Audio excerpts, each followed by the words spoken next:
pumunta po pala kami sa Umbo. Bumili po kami ng trending sa TikTok.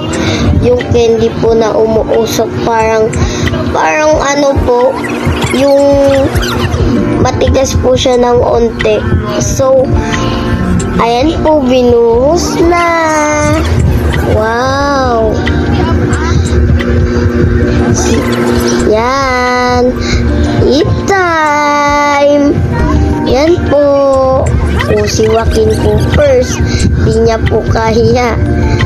O, umuusok po bibig niya. Hanggang sa ano po siya. So, ayan po. Ako naman po. Kay mama po.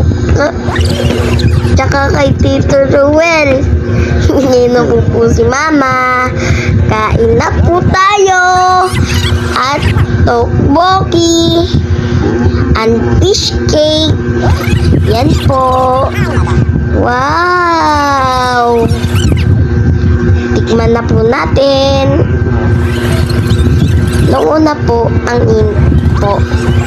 Thank you po, Tito Ruel and Tita Jane. Yan po. Kisses po sa akin. Bye! Love you, mga kabotsyog.